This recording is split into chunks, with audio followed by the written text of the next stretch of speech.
স্বৈরাচারের পতনের 6 মাসের মধ্যে নির্বাচন হওয়া উচিত ছিল। আগামী ফেব্রুয়ারি 2026-এ যদি নির্বাচন না হয়, এদেশের স্বাধীনতার সার্বভৌমত্ব বিলীন হবার আশঙ্কা আছে। সেই গণতন্ত্রের জন্য লড়াই সংগ্রাম আমরা করেছিলাম। 15 বছরে বাংলাদেশ জাতীয়তাবাদী দল সহ শরিক দলের, বিরোধী রাজনৈতিক দলের হাজার হাজার নেতাকর্মী খুন হয়েছে, গুম হয়েছে। জুলাই আগস্ট অভ্যুত্থানের সময় হাজারের উপরে ভাই বোনরা আত্মাহুতি দিয়েছেন।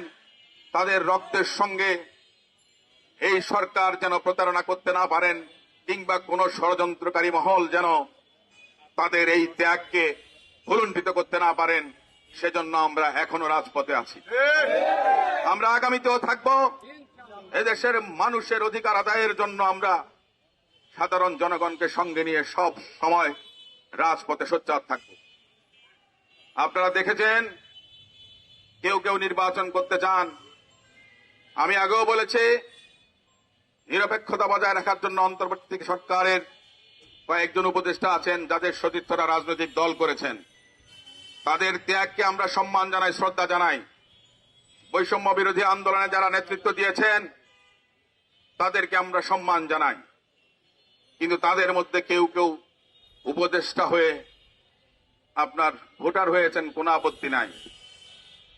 কিন্তু অত্যন্ত দুঃখজনকভাবে জনগণের উদ্দেশ্যে, সাংবাদিক বন্ধুদের উদ্দেশ্যে বলতে চাই, একজন উপদেষ্টা গত 2 সপ্তাহ আগে এই ধানমন্ডি নিউ মার্কেট, কলাবাগান, হাজারীবাগে 144টি মসজিদ, মাদ্রাসা, মন্দির, পীরের মাজার, দরগায় অনুদান দিয়েছেন প্রায় 10 কোটি টাকার উপরে।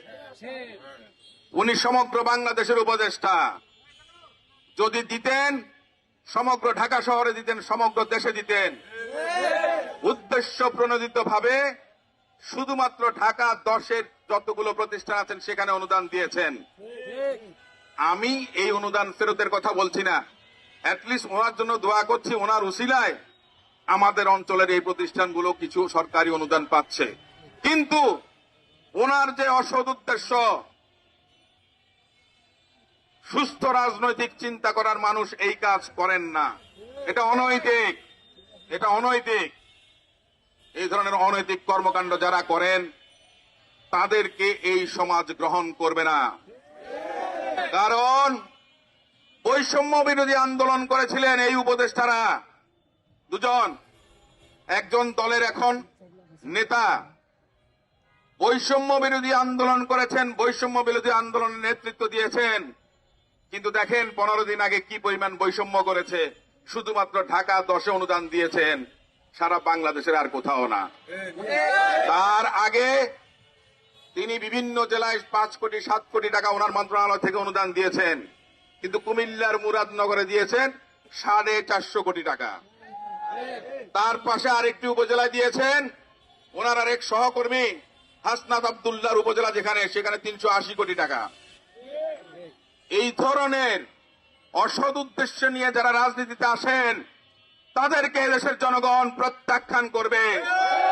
কারণ পতিত স্বৈরাচারের যারা ছিলেন তারা যেমন প্রত্যাখ্যাত হয়েছেন, যারা রাজনীতিতে ঢোকার আগেই ব্যবসার আগে চুরি শিখে, বলে না,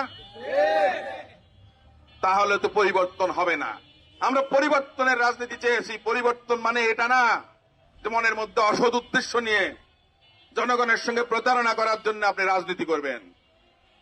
আমরা পরিবর্তন চাই।